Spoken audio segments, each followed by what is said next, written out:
Hey guys, welcome to this lecture series of operating system. तो इस lecture में हम लोग सीपीयू शेड्यूलिंग एल्गोरिदम्स के बारे में डिस्कस करेंगे। तो आप लोग अगर स्टेट्स ऑफ प्रोसेस वाला वीडियो देख चुके हैं तो आपको पता होगा कि एक रेडी स्टेट होता है जो होता है मेन मेमोरी में, और एक होता है रनिंग स्टेट, ये होता है सीपीयू में। तो ये एक क्यू है जिसमें नया जो प्रोसेस है जिसको एग्जीक्यूट करना है वो आके जमा होता है यहाँ पे, एक एक प्रोसेस।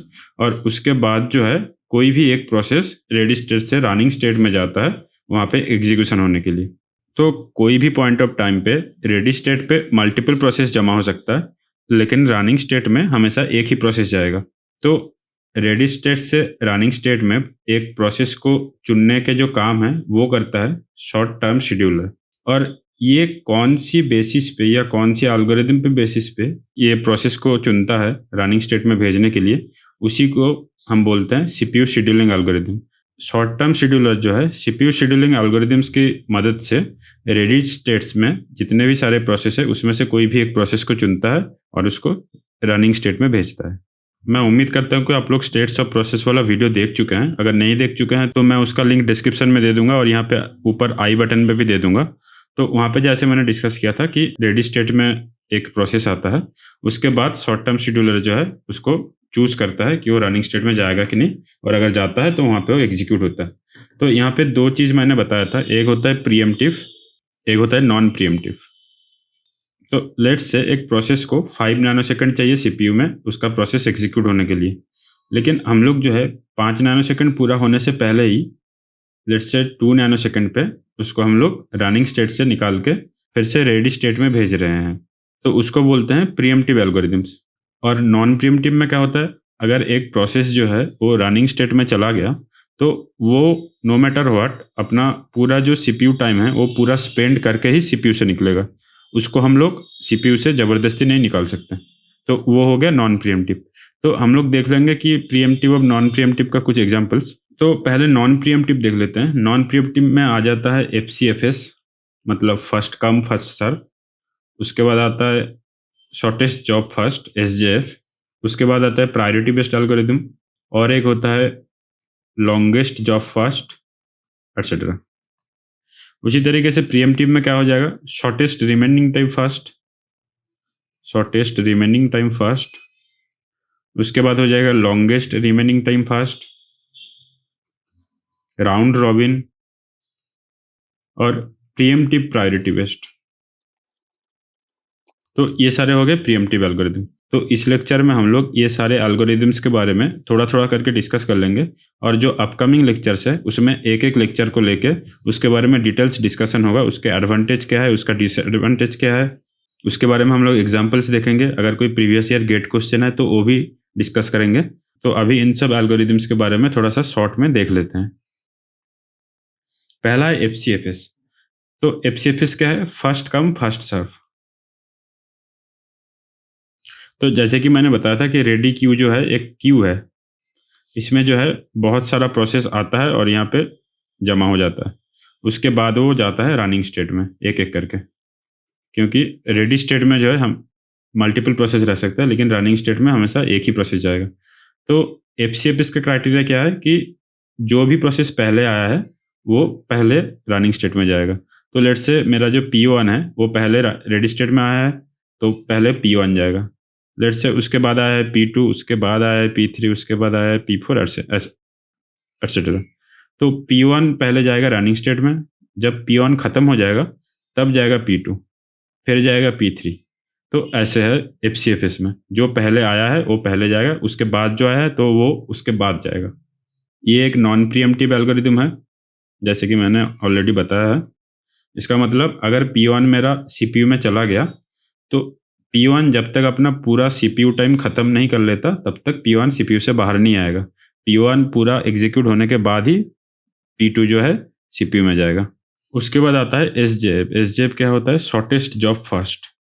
तो सेम तरीके से लेट्स से मेरे पास रेडी क्यू में 3 जॉब है, P1, P2, P3। इसका जो बर्स्ट टाइम है, इसका मतलब जो सीपीयू में इसको टाइम चाहिए वो है लेट्स से 1 नैनोसेकंड।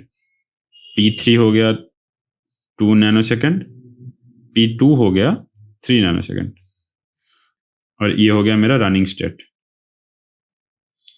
तो शॉर्टेस्ट जॉब फर्स्ट क्या बोलता है कि जो वाला जॉब का बर्स्ट टाइम सबसे कम है वो पहले जाएगा सीपीयू में। तो इसका मतलब पहले जाएगा P1, P1 जब पूरा खत्म हो जाएगा उसके बाद जाएगा P3, क्योंकि P3 का बर्स्ट टाइम P2 की बर्स्ट टाइम से कम है, तो उसके बाद जाएगा P3, उसके बाद जाएगा P2।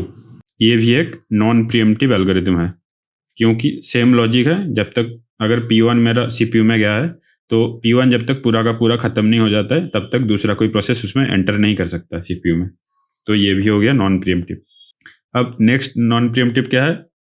एलजेएफ। एलजेएफ क्या है? Longest job first.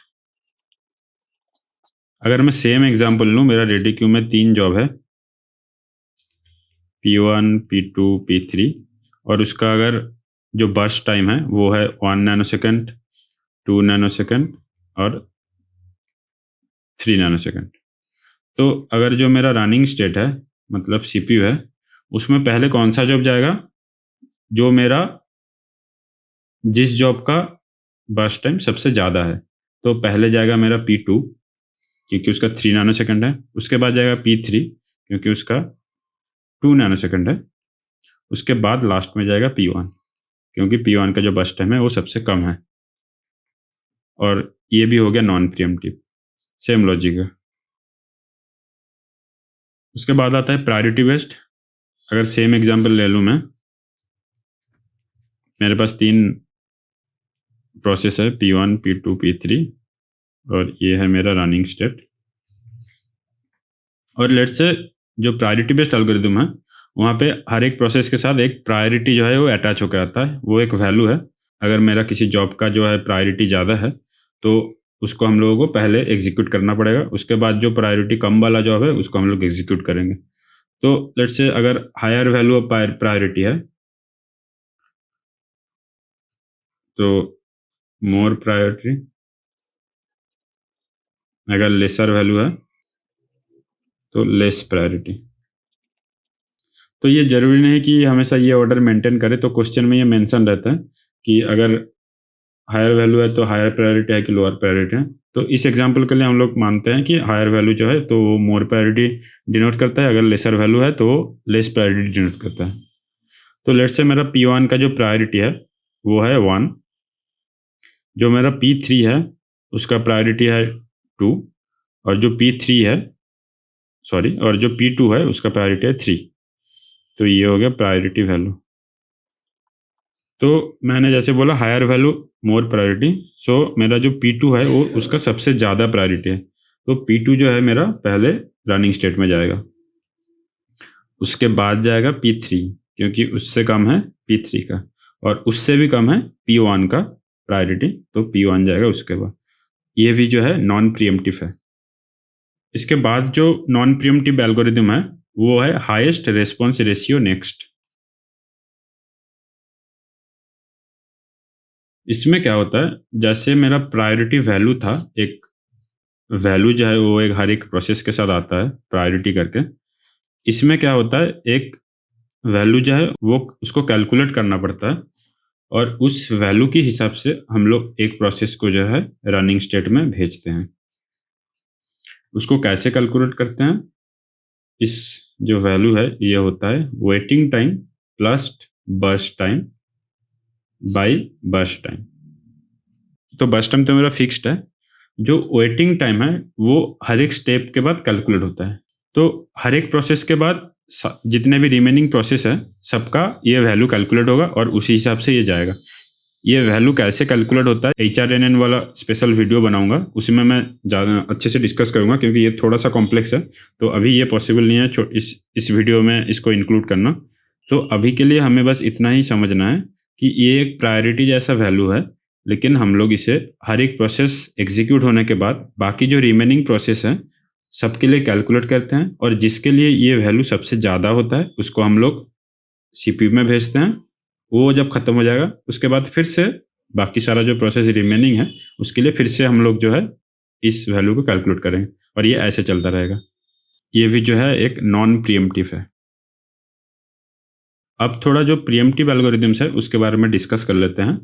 तो पहला जो है SRTF, जिसको हम लोग बोलते हैं शॉर्टेस्ट रिमेनिंग टाइम फर्स्ट। ये जो है शॉर्टेस्ट जॉब फर्स्ट का प्रीएम्प्टिव वर्जन है। शॉर्टेस्ट जॉब फर्स्ट में क्या होता था, जितना भी मेरा रिमेनिंग प्रोसेस है उसमें से जिसका बर्स्ट टाइम सबसे कम है उसको हम लोग पहले CPU में भेजते थे। इसमें क्या होता है कि हर एक टाइम के बाद हम लोग चेक करेंगे कि कौन सी जॉब का जो है रिमेनिंग बर्स्ट टाइम कम है, उसको हम लोग CPU में भेजते हैं। सो लेट्स से हम लोग के पास 3 जॉब है, P1, P2, P3, और उसका जो बर्स्ट टाइम है वो है B1, B2, B3। इसमें क्या होता है कि लेट्स से मेरा TN सेकंड पे इसका अभी के लिए इसका बर्स्ट टाइम सबसे कम है, तो इसका एग्जीक्यूशन होना शुरू हुआ। उसके बाद फिर से TN+1 पे हम लोग चेक करेंगे, तो वहाँ पे देखेंगे कि B1 का जो है वो 1 यूनिट एग्जीक्यूट हो चुका है, तो मेरा रिमेनिंग बर्स्ट टाइम क्या होगा B1-1, बाकी जो है B2, B3। तो इस टाइम पे हम लोग चेक करेंगे कि ये जो वैल्यू है, ये वैल्यू और ये वैल्यू में से मिनिमम कौन सा है। अगर देखा जाए कि B2 का जो वैल्यू है ये B1-1 से कम है, तो अभी जो है P2 जो है अभी वो एग्जीक्यूट होने लगेगा। तो पहले P0 एग्जीक्यूट हो रहा था, अभी P1 एग्जीक्यूट हो रहा था, अभी जो है P2 एग्जीक्यूट होने लगेगा। तो इसके बारे में हम लोग एग्जाम्पल के साथ और भी डिटेल्स में डिस्कस करेंगे। तो अभी के लिए हमें बस इतना ही समझना है कि शॉर्टेस्ट रिमेनिंग टाइम फास्ट में क्या होता है कि हर एक टाइम यूनिट के बाद हम लोग चेक करते हैं कि जितना भी अवेलेबल प्रोसेसेस है उसमें से सबका रिमेनिंग बर्स्ट टाइम किसका सबसे कम है, उस प्रोसेस को जो है हम लोग CPU में भेजते हैं। तो ये हो गया प्रीएम्प्टिव। इसके बाद आता है RR, इसका मतलब राउंड रॉबिन। इसमें क्या होता है, मेरा रेडी स्टेट और रनिंग, इसमें एक टाइम क्वांटम हम लोग पहले से डिफाइन करते हैं। लेट्स से वो हो गया 2 नैनोसेकंड, और मेरे पास रेडी स्टेट में प्रोसेस है P1, P2, P3, और मेरे पास रेडी स्टेट्स में प्रोसेस है P1, P2, P3। इसमें क्या होगा, P1 जो है पहले जाएगा रनिंग स्टेट में, वो एग्जीक्यूट होगा 2 नैनोसेकंड के लिए, जो टाइम क्वांटम है उस टाइम के लिए वो एग्जीक्यूट होगा। फिर से वो रेडी स्टेट में चला जाएगा, फिर P2 आएगा, वो भी 2 नैनोसेकंड के लिए एग्जीक्यूट होगा, फिर से वो रेडी स्टेट में चलाया जाएगा।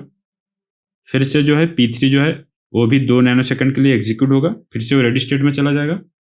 फिर से अगर P1 का बर्स्ट टाइम अभी भी बचा हुआ है तो फिर से जो है P1 को रेडी स्टेट में जाने का मौका मिलेगा।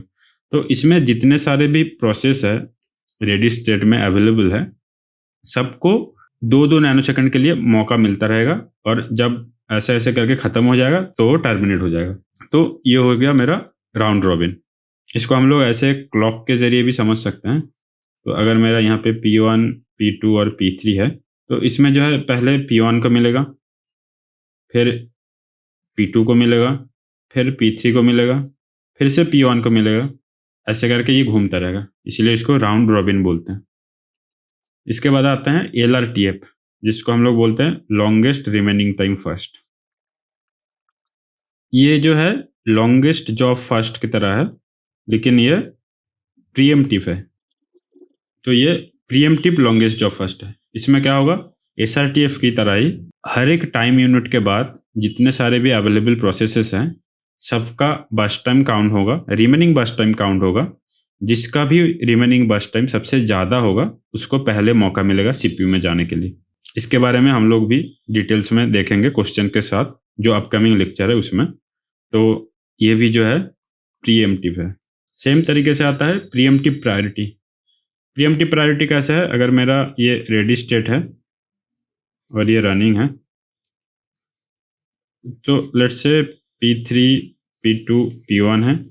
मेरा P1 का प्रायोरिटी 3 है, P2 का प्रायोरिटी 2 है लेट्स से, और P3 का प्रायोरिटी 1 है। तो अगर मेरा हाईएस्ट वैल्यू चाहे वो हाईएस्ट प्रायोरिटी को डिनोट करता है, तो P1 जो है अभी रनिंग स्टेट में है और P1 का एग्जीक्यूशन चल रहा है। P1 की एग्जीक्यूशन के टाइम लेट्स से P1 को 5 नैनोसेकंड के लिए एग्जीक्यूट होना है। लेट्स से 2 नैनोसेकंड के बाद, जब तक इसका 2 नैनोसेकंड एग्जीक्यूशन हो चुका है, उसके बाद एक नया प्रोसेस आ जाता है P4, और उसका जो प्रायोरिटी है वो है 5। 5 जो है 3 से बड़ा है, तो इसका प्रायोरिटी जो है P1 से ज़्यादा है, तो क्या होगा, P1 को जो है प्रीएम्प्ट करके फिर से रेडी स्टेट में भेज देगा और P4 को जो है CPU में जाने का मौका मिलेगा। तो भले ही P1 का पूरा एग्जीक्यूशन ना हो, P4 को जो है तुरंत मौका मिलेगा, क्योंकि P4 का प्रायोरिटी जो है वो P1 से ज़्यादा है। तो ये हो गया प्रीएम्प्टिव प्रायोरिटी, और ये नाम नहीं है, ये भी एक प्रीएम्प्टिव एल्गोरिदम है। तो इस CPU शेड्यूलिंग एल्गोरिदम्स हम लोग यूज क्यों करते हैं? ताकि जो प्रोसेसेस हैं उसको हम लोग सही से शेड्यूल कर सकें CPU में जाने के लिए। इसका मतलब जो हम लोगों के पास रिसोर्सेस हैं उसका सही से यूटिलाइजेशन हो सके। तो हमें ऐसे शेड्यूल करना है प्रोसेसेस को ताकि मेरा जो रिसोर्सेस है वो सही से यूटिलाइज हो सके। रिसोर्सेस मतलब IO भी है और CPU भी है। तो हमें इंक्रीज क्या क्या करना है? CPU utilisation, throughput, etcetera. और हमें कम क्या क्या करना है? Average waiting time, average turn around time, average response time, ताकि प्रोसेसेस को जो है ज़्यादा देर इंतज़ार ना करना पड़े। तो हमें रिस्पॉन्स टाइम कम करना है। ये सारा जो चीज़ें हैं हमें कम करना है। उसी से क्या होगा, जो प्रोसेस है वो जल्दी जल्दी एग्जीक्यूट हो पाएगा और मेरा रिसोर्सेस का जो है सही से इस्तेमाल हो पाएगा। और नेक्स्ट लेक्चर में हम लोग FCFS के बारे में डिटेल्स में डिस्कस करेंगे।